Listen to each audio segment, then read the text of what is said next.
Story time about how I got stuck in an elevator with my ex and we ended up doing the dirty. My ex and I broke up in 2020 during COVID. Disclaimer, is not my story time. I sent me on Instagram. Our relationship was really toxic. You know, the usual. He was super controlling, jealous. He would try to control everything I did, who I would hang out with. And he even envied my career. After dating for 6 months, I told him that we should reevaluate our relationship. I actually had no intention of breaking up with him. I literally just wanted us to sit down and talk about our relationship, talk about what we wanted for it, and if we could see ourselves together in the future. Well, he took this as me saying that I wanted to be with other guys, so he instantly broke up with me and gave me no chance to talk. He told me I wasted his time, and that he had rejected really hot girls in order to stay faithful to me. I knew this was a sign that we shouldn't be together, so I simply let him leave. A few days after that, he started sending me messages on Instagram asking me why I was going out. I told him he needed to remember that he was the one that broke up with me, and that he had no right to ask me anymore what I was doing or who I was hanging out with. Then he sent me a drunk voicemail telling me that he would never find anybody like me, which he's totally right about, and for me to give him another chance. This is when I had to make a really hard decision. I chose to block him, delete his phone number, and delete him out of my life. I decided to work on myself, so I started going to the gym every single day. A few weeks later, I'm on the treadmill and I see my ex walk in. He knew that was my gym and he signed up to it. I won't lie, I was really flattered. The first thing he did was come up to me and try to strike up a conversation. I really had to resist the temptation to talk to him. I told him that right now wasn't a good time since I was working out. I started seeing him every single time I went to the gym after that. Part 2 is up.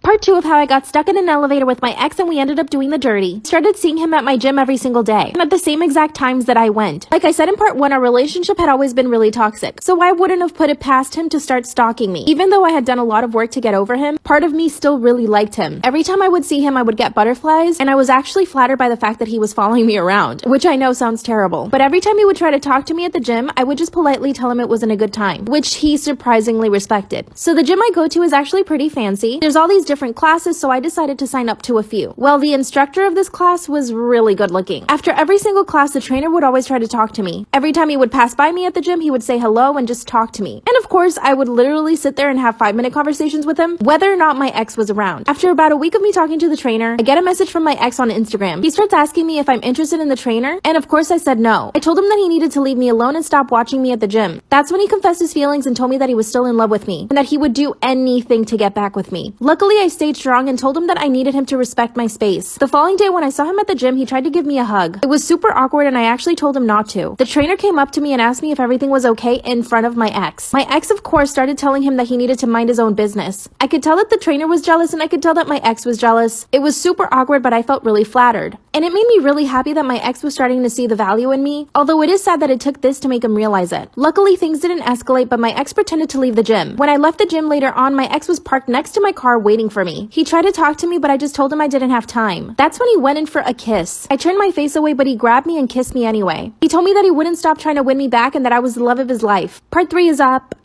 Part 3 of how I got stuck in an elevator with my ex and we ended up doing the dirty. After he grabbed my face and kissed me, I told him that he needed to back off. He told me that he wouldn't stop fighting for me and that I was the love of his life. I got in my car and went home. The very next day, I decided to go to the gym earlier just to avoid my ex. But what do you know? 10 minutes after I arrived, my ex shows up too. I decided I would literally not even make eye contact with him just so that he wouldn't come talk to me. I did a 30-minute workout and I started heading out of the gym. To get to my car, I had to take an elevator down. I get into the elevator and as the doors are closing, my ex sticks his hand in. He comes in and asks me if we could talk. I told him no once again. That's when he pressed the stop button on the elevator. I didn't freak out right away because I didn't think the elevator would get stuck. I decided to give him a chance and I heard what he had to say. Basically, he told me that he loved me and that he wanted to try to make things work again. I told him that I would think about it, but he needed to let me leave. I pressed the button on the elevator, but it wouldn't go. That's when we realized we were stuck in the elevator. Neither of our phones got signal, so there was no way I could call the gym or anybody in the building to help us. Before I knew it, a whole hour had passed and we were still stuck there. That's when my ex started begging me to kiss him. I kept saying no, but that didn't stop him. He went in for the kiss and it just didn't stop. And, you know, we did it. Luckily, someone let us out of the elevator a few minutes later. Long story short, we got back together after that. Now I'm having all these doubts. He's trying to be better, but I can tell he still wants to control me. I want to set boundaries with him, but I don't know how. Also, the trainer is still showing interest in me. What should I do?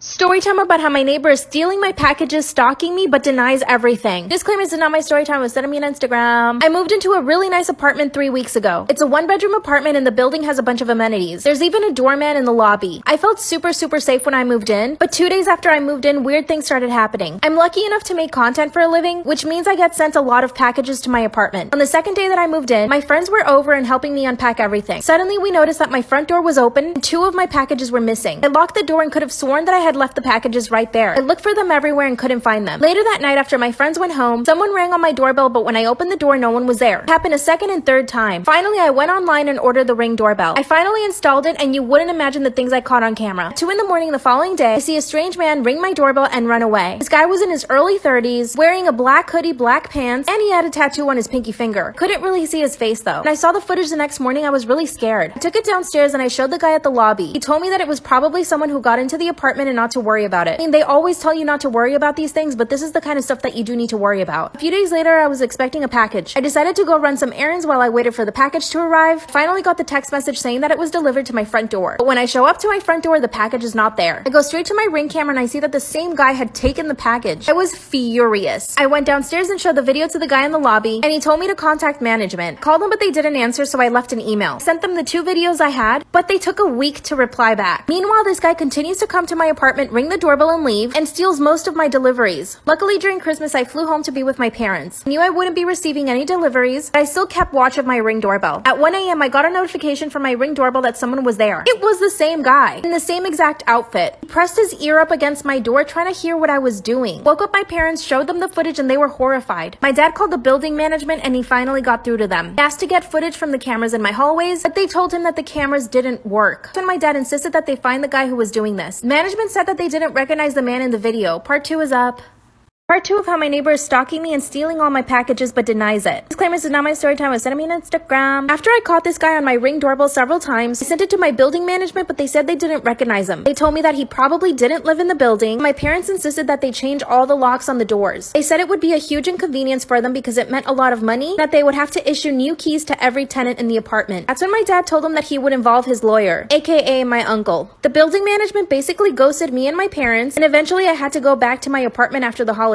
Told my parents I would be fine and that the guy would probably never come back. Boy, was I wrong. 2 days after I arrived back to my apartment, everything looked totally normal. My apartment building had a really nice gym, and that's where I would go work out. While I was on the treadmill, I see someone outside of the gym door, and when I saw who was standing there, I recognized him as the person in the videos. He was wearing a black hoodie and black pants. He wasn't looking straight into the gym, but he was hovering by the door. I literally jumped off the treadmill like a cat. Went straight to the door, but when he saw me, he started running away. I was ready to attack this guy. When I finally opened the door, he was gone. But this really made me angry. It meant that I was being watched at the gym and at my own apartment. It didn't feel safe. I was paying $2,500 a month for my 1 bedroom, but it didn't feel like a home. I decided not to tell my parents because I knew this would totally freak them out. Went back upstairs to my apartment and got ready for bed. At 11 p.m., I got another notification from my Ring doorbell. This time I could see him pressing his ear up against my door again, but this time I could see part of his face. He had a nose ring and a neck tattoo. I took a screenshot and sent it to my building management. That's when they told me that it could possibly be the person that lived in the second floor. But that they couldn't be sure and they couldn't really just show up to someone's apartment and accuse them of something like this. Because I'm so stubborn, I told them that I would handle it myself. The next morning, I got dressed and went straight to the second floor. I knocked on every single door on the second floor, and they were pretty much all women. Finally, this guy opens the door and he has a nose ring. I asked him if he'd been by my apartment, but he denied it. He basically acted like he had never seen my face before. He acted so well that I started doubting it was him, even though I could see he had a nose ring. He had a purple hoodie on, which covered his neck, so I couldn't tell if he had a tattoo. I apologized and went back upstairs. I decided to go to the gym once again, but as I'm working out again, I see the guy in the black hoodie outside the door. Part 3 is up. Part 3 of how my neighbor is stalking me, stealing my deliveries, but denies everything. Disclaimer, this is not my story time. It's me on Instagram. While I was working out at the gym, again I see the same guy in the black hoodie. But this time I wasn't gonna let him get away. Ran to the door, and when I opened it, he was halfway gone. That's when I decided to chase him. Instead of running out of the building, he ran up the stairs. I knew exactly where he was going. But here's the problem. He was much faster than me. When I got up to the second floor, he had basically disappeared. I knew that this guy lived on the second floor. I went straight to his door and knocked. Of course, he didn't open. I stood there for a few seconds contemplating what I should do. Suddenly, a few doors down, a door opens. Out comes this really beautiful girl. She starts asking me if I was okay. That's when I broke down. I started to cry and I told her everything. She invited me into her apartment and she gave me a glass of water. Then she confirmed my worst fears. She told me she'd been having problems with one of her neighbors, that most of the girls on her floor were complaining about the same thing. Apparently, I wasn't the first person complaining to management about this one person. She showed me all the emails that she had sent management about this guy. Apparently, he would knock on her door and run away. She told me that some of her packages were also missing and that he would try to find her in the elevators. Then we both walked walked over to another girl's apartment. This girl proceeded to tell me the exact same things. That he had been stealing her packages, showing up at her door, and watching her. I felt so much better knowing that I wasn't the only one this was happening to, but we knew that we needed to do something. We all showed up at the management's office with all our complaints. But management says that there's no actual proof that this is the guy. They flat out denied to do anything about it. So now all the women in the building are watching out for each other. I want to confront this guy, but I'm not sure what to say. Pretty sure he's reselling all the packages that he steals too. What should we do?